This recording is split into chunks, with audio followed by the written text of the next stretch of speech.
अस्सलाम वालेकुम, welcome to flavour fusion kitchen channel. आज मैं आपको सूजी का टुकड़ी वाला हलवा रेसिपी शेयर करने जा रही हूँ, जो कि बहुत फ्लेवरफुल, टेस्टी, हेल्दी, झटपट बनने वाली रेसिपी। अगर आप मेरे चैनल पे न्यू, आपने मेरे चैनल को सब्सक्राइब नहीं किया, लाइक कीजिए, फैमिली फ्रेंड्स में शेयर कीजिए, कमेंट कीजिए, सब्सक्राइब कीजिए। Flavour fusion kitchen. मैंने एक बाउल घी लिया है, देसी घी ले लें या सिंपल ऑयल भी ले सकते हैं। 2 बाउल भरकर मैंने सूजी इसमें डाल दी है और छान कर सूजी इस्तेमाल कीजिएगा। और इसे मैंने अच्छी तरह फ्राई करना है तब तक जब तक इसमें खुशबू ना आ जाए और ये क्रिस्पी ना हो जाए। लो टू मीडियम आंच पर 10 मिनट तक हमने इसे फ्राई करना है। देखिए ऐसे होना चाहिए कंडीशन। अब दूसरी तरफ पैन के अंदर 1 कप मैंने पानी लिया और 2 कप इसमें चीनी डालकर मैंने इसका शीरा तैयार करना है। साथ में इलायची लूँगी, आप पाउडर भी ले सकते हैं। 2 इलायची मैंने खोल कर डाल दिया, बाकी इलायची साबुत डाल दिया और इसे शीरे को हम बनने देंगे। जब ये थिक हो जाएगा, ये देखिए इस तरह कंसिस्टेंसी होनी चाहिए।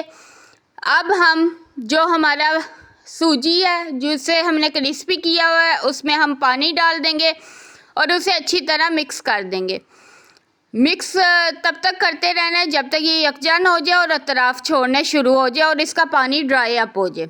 देखिए कितना अच्छा और झटपट बन रहा है और कितने अच्छे से हमारी कंसिस्टेंसी सेट हुई है।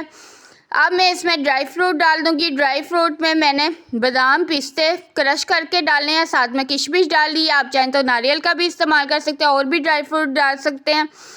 अब मैं इसे अच्छी तरह मिक्स करने के बाद अब हमारा सूजी का टुकड़ी वाला हलवा रेडी है। अब मैं एक सर्विंग प्लेट के अंदर पहले घी को अप्लाई करेंगे ताकि हमारा साथ ये हलवा चिपके ना और आराम से इसके जब हम पीसीस करें तो वो आराम से उतर जाए।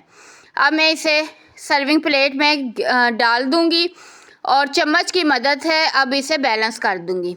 आप चाहें तो गोल भी इसे कर सकते हैं, चाहें तो चकोर भी, जिस तरह के आप पीसीस करना चाहें वैसे कर सकते हैं। अब मैं गार्निश कर दूंगी ड्राई फ्रूट से, जिसमें बादाम और पिस्ता है जिन्हें क्रश करके मैं ऊपर से डाल दूंगी और हाथों की मदद से अच्छी तरह फ्रेश कर दूंगी ताकि, क्योंकि अभी ये सॉफ्ट है, गरम गरम ऐड कीजिएगा, ठंडा करके ना ऐड कीजिएगा वरना आपका सही से सेट नहीं होगा।